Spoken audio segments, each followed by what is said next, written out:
Senhoras e senhores, sejam muito bem-vindos a essa videoaula.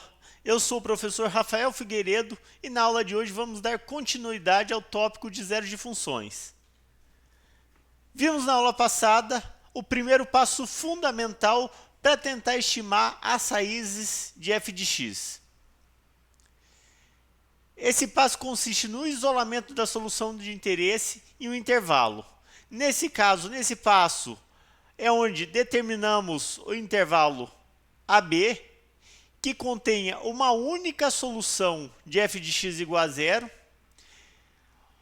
Nesse intervalo, a função f precisa ser contínua.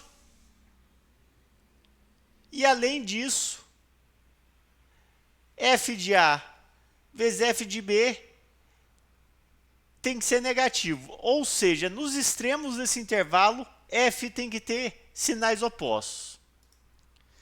Na aula de hoje, então, vamos ver o segundo passo, que seria o refinamento da solução. Ele consiste em, a partir de um chute inicial que pertence ao intervalo AB, gerar sucessivas aproximações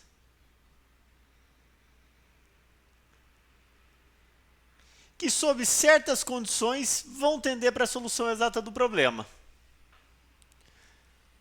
Nesse passo, vamos estudar três métodos: o método da bissecção, o método iterativo linear e o método de Newton. Todos eles são métodos iterativos que vão gerar uma sequência de aproximações. Se os pré-requisitos de cada método forem atendidos para a garantia de convergência, cada aproximação gerada é mais precisa do que a anterior, de tal modo que a repetição desse processo fornece uma aproximação a qual difere do valor verdadeiro por alguma tolerância pré-fixada. É nesse ponto que vocês conseguem controlar a precisão da aproximação numérica de vocês. Esse procedimento é muito semelhante ao conceito de limite da análise matemática.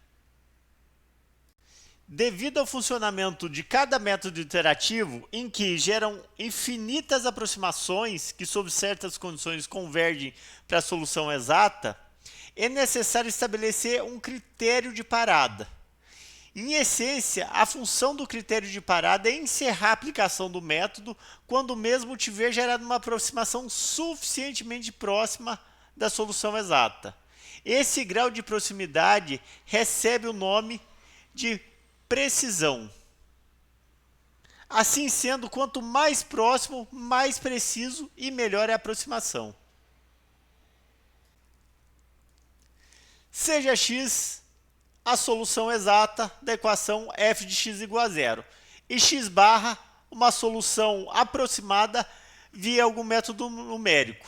Os critérios de parada são baseados utilizando algumas das seguintes métricas. A primeira é o erro absoluto, que nada mais é do que o módulo da solução exata menos a solução aproximada. A segunda métrica é o erro relativo, que nada mais é do que o erro absoluto dividido pelo módulo da solução exata. A terceira métrica é o valor absoluto da função f de x barra. Essa métrica pode ser usada devido à característica do problema que estamos tentando resolver nesse caso, que seria estimar zero de funções. Ou seja, se um dado x, se uma dada aproximação fornece, avaliado na função f, fornece um valor muito próximo de zero, podemos dizer assim, então, que essa solução está muito próxima da solução exata. E a última métrica, na verdade, é considerado mais um critério de segurança computacional, que seria o número máximo de iterações. Isso é mais um critério de segurança para o código não ficar calculando infinitas milhares ou milhões de iterações e sem saber até quando ele vai conseguir atingir a precisão pré-estipulada.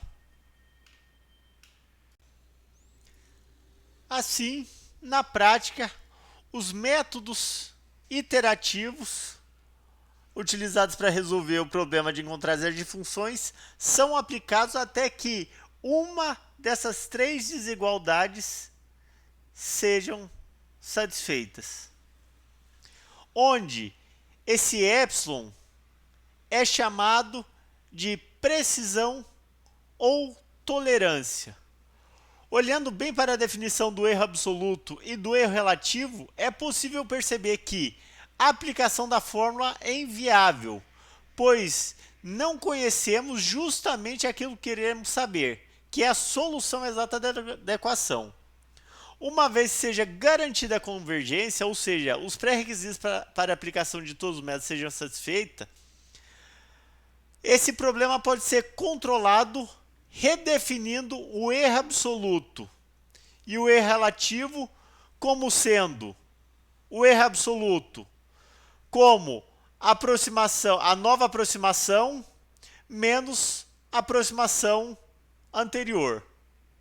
E o erro relativo como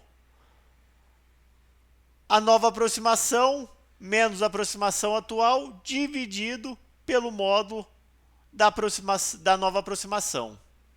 Assim, esses erros passam a ser baseados nas informações entre duas iterações consecutivas. Entre o erro absoluto e o relativo, qual que devemos utilizar como critério de parada para a aplicação dos métodos iterativos? Na prática, é o erro relativo, porque ele leva em consideração a ordem de grandeza dos valores envolvidos. Podemos pensar no seguinte exemplo. Qual que é o tamanho do erro de 0,1 km e 1 km? Nesse caso, seria de 10%. Certo? E o que é errar 0,1 km e 1.000 km? O tamanho do erro é o mesmo, 0,1 km.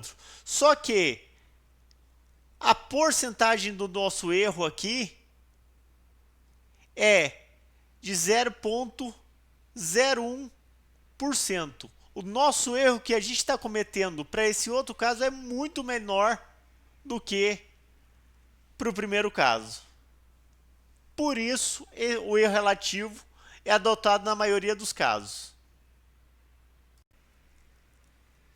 E o que podemos dizer sobre o módulo de xk avaliado na função f? Quando se tem garantia de convergência, devido à característica do problema que estamos estudando, que seria encontrar zero de funções, o módulo de f de xk vai tender a zero. No entanto, esse fato não significa que a aproximação xk está próxima o suficiente da solução exata quanto se deseja. Vejamos alguns exemplos. Vejamos a primeira situação. Considere uma função f descrita por essa curva em vermelho. Nesse intervalo de 0 a 1, temos que a raiz está próxima desse ponto aqui e está no subintervalo de 0,55 a 0,6. Se tomarmos uma aproximação aqui, por exemplo, de 0,45, ou seja, x barra igual a 0,45, temos que f de x barra é aproximadamente, nesse caso aqui, está mais ou menos ali em 0,02. No entanto, a distância de x barra até a solução exata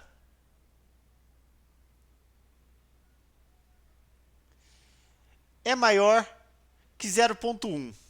Ou seja, f de x barra ou de alguma aproximação xk, que vamos colocar em módulo, esqueci do módulo, se próximo de zero, ter um valor pequeno não significa que a aproximação está próximo da solução exata.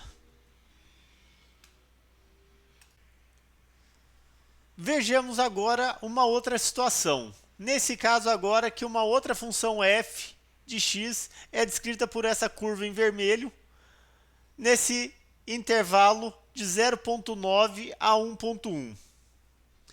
A raiz, o zero dessa função, está nessa região aqui que é próximo de 1.